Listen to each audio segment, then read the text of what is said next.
Donc j'ai ici tapé D800, le nom d'un modèle chez le fabricant Nikon. Donc c'est un appareil assez vieux, mais il est intéressant parce qu'il est disponible en deux versions, donc avec le filtre passe-bas ou sans le filtre passe-bas. Donc voilà, je vais ajouter passe-bas au nom du modèle. Comme ça, j'ai les schémas qui m'intéressent. Et vous allez comprendre, c'est assez surprenant.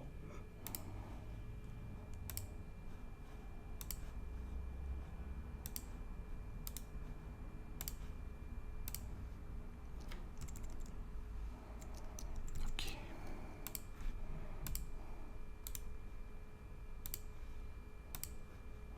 Voilà.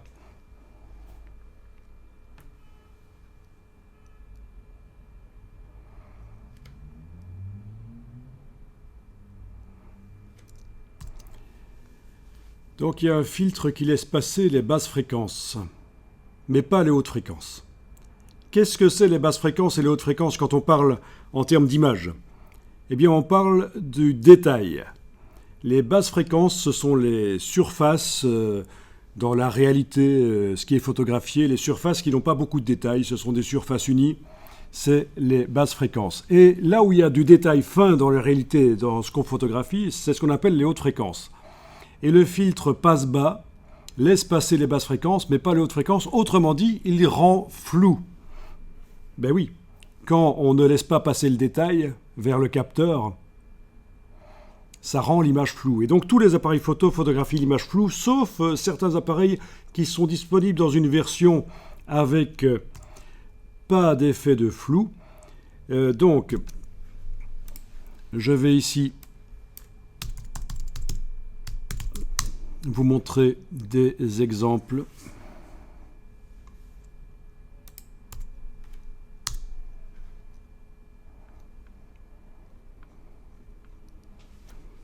Donc j'ai juste tapé ceci dans Google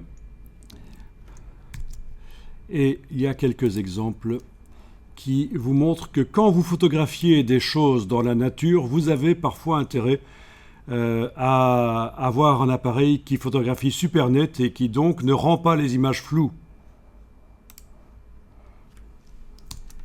Donc voilà une photo faite par le D800 qui rend les images floues, et la même photo faite par la version D800E, et elle est plus nette en fait.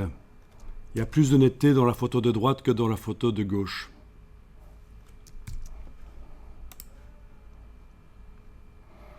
Bon, mais alors on pourrait se dire, mais pourquoi tous les appareils photo photographient pas net? Parce que vous avez des problèmes de ce genre-là. Lorsque vous photographiez des choses artificielles qui présentent des lignes parallèles, comme ce tissu, il est photographié correctement par l'appareil qui rend les choses un peu floues. Par contre, si on le photographie avec celui qui photographie net, il y a des moirés qui apparaissent. Voilà. Donc tout ça pour vous dire que dans Photoshop, il faut systématiquement, quasiment, ramener du détail à l'aide de techniques qu'on va exploiter ici. Donc ceux qui font des photographies dans la nature, qui ne photographient jamais des tissus, des buildings dans la ville, ils peuvent avoir un appareil photo qui photographie net, et aussi ceux qui font de la photo d'astronomie, bien sûr, les étoiles, ça les intéresse beaucoup d'avoir un appareil photo qui... Par contre, dès que vous photographiez les choses avec des lignes parallèles, il faut avoir un appareil normal, comme on le rencontre la plupart du temps, c'est-à-dire qui photographie avec un peu de flou. Sinon, vous n'allez pas y arriver. Il y a plein d'exemples là qui sont disponibles sur le web qui expliquent ça. Le passe-haut et son intérêt. Avez-vous des questions à ce stade? Voilà. Donc, un exemple ici d'un air conditionné, photographié à gauche avec un appareil super net. On voit des lignes qui apparaissent qui n'existent pas dans la réalité, c'est du moiré. Alors que avec un appareil normal qui rend flou, on n'a pas cet effet-là. Donc c'est pour ça que les appareils photographient flou, pour éviter les moirés. Donc pas étonnant que les photos paraissent toujours un peu floues, quoi qu'on fasse, avec des appareils normaux. Et donc voilà, la technique qui va être utilisée ici, on va la mettre au point. Vous allez dans la palette des calques, on va faire la technique de l'accentuation par passe haut. Et vous allez comprendre pourquoi ça s'appelle le passe haut. Je vous rappelle, le passe bas, c'est un filtre qui laissait passer les basses fréquences, mais pas les hautes.